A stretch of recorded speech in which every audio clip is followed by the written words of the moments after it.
Well, hello, good people. Mark Holmes here, and as always, I appreciate each and every one of you guys watching, commenting, subscribing, and being part of Joe Boo's day job.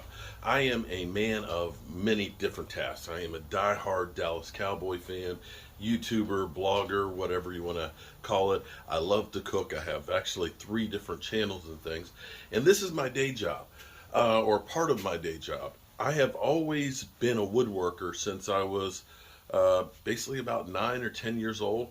My father had an old Shopsmith Mark II, which was the original Shopsmith, which was a multi-piece of equipment.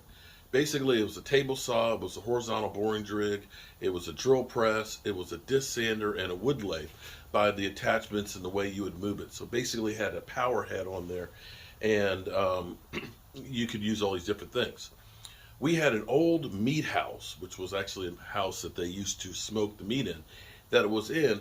And as a little kid, I was out there, it was covered with dust and stuff, so I cleaned it off, and I started doing some woodworking projects as a kid.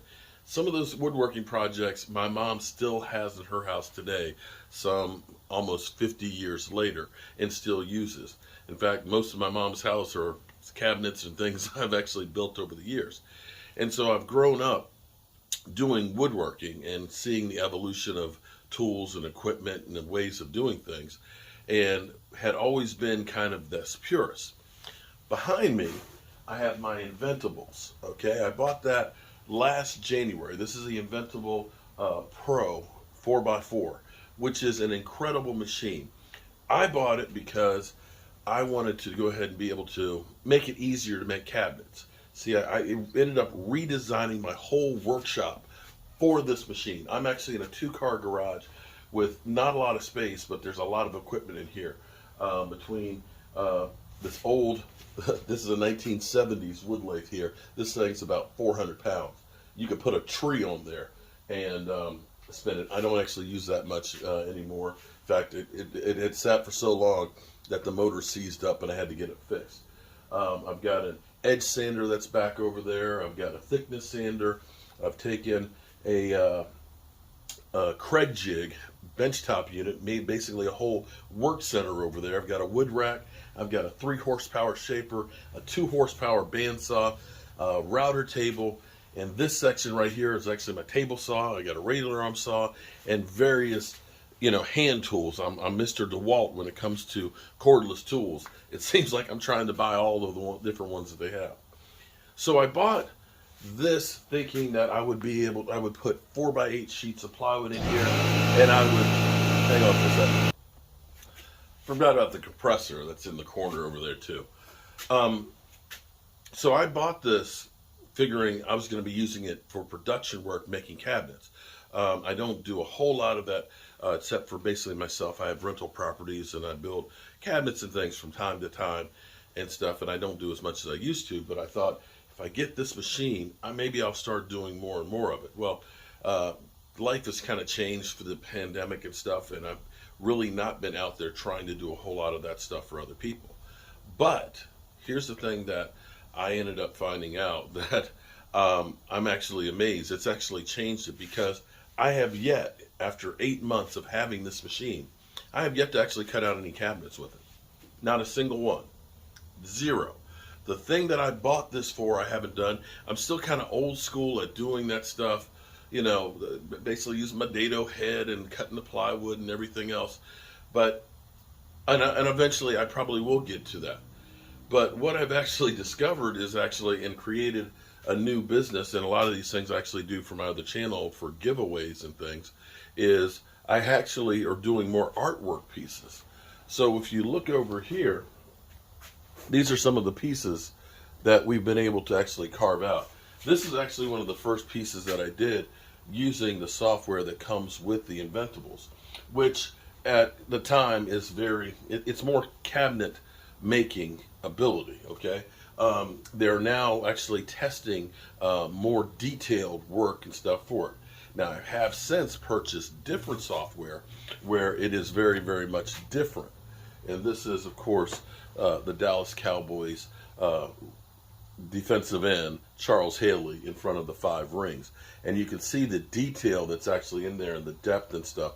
And I'm learning this machine as I go along. You can see I've got different profiles and things like that I'm actually making on there. And it's really only limited by your imagination. I've actually started doing a lot of different things, like if we go over here, I've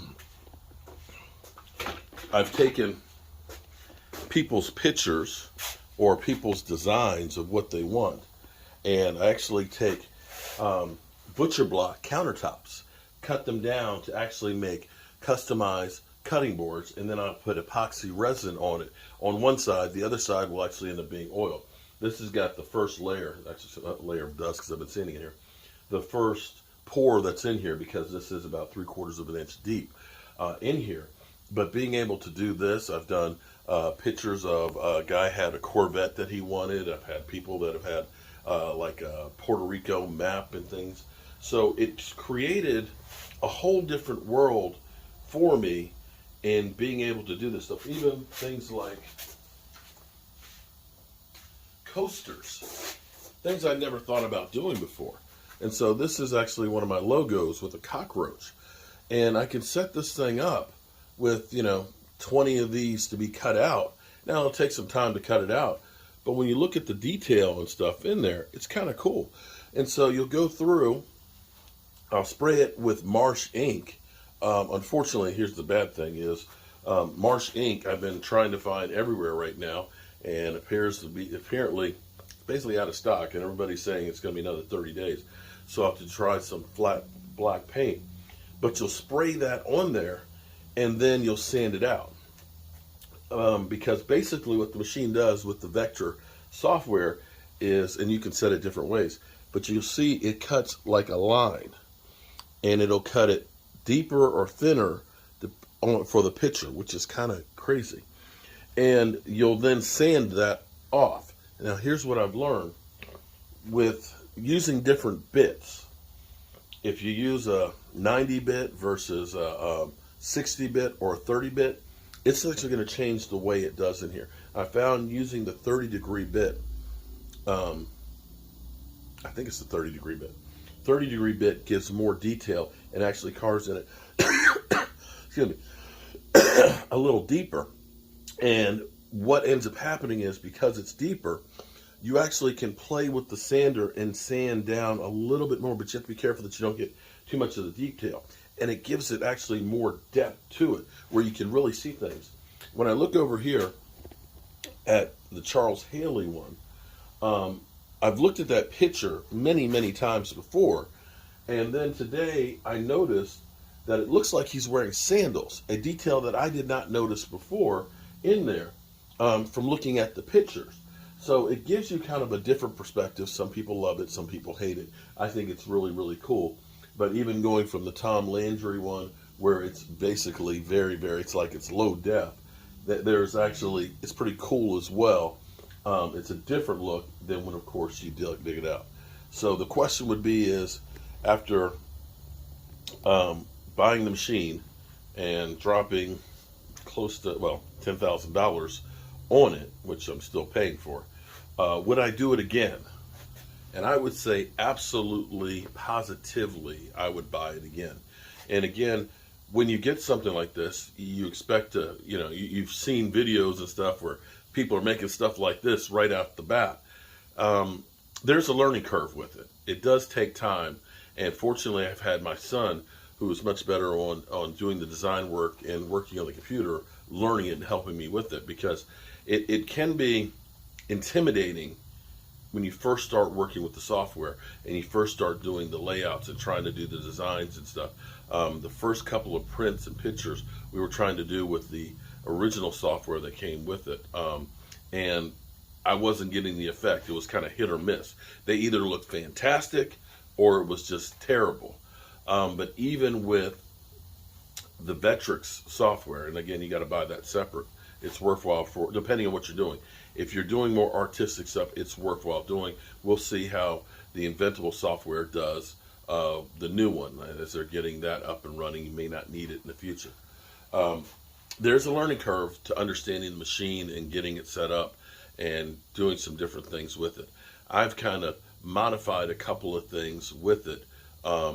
Instead of the arm that, for example, the arm that comes with it for the hose, I've taken and actually taken my dust collection main line up here, put a blast gate and attached it above, so that way it actually hangs down. It actually sucks up better, and it's a bigger dust collection hose than what comes with it.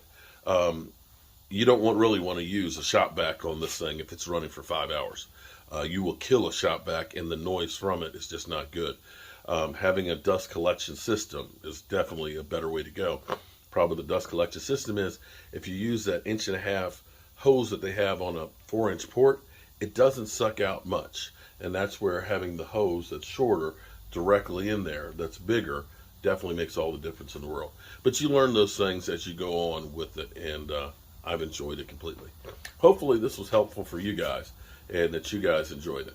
I'm Mark Holmes, and well, if you have any questions about the Inventables or anything like that, leave a comment below, and I'll be sure to answer you, or you can email me at cowboysmark94@gmail.com. And I'll see you soon. Peace.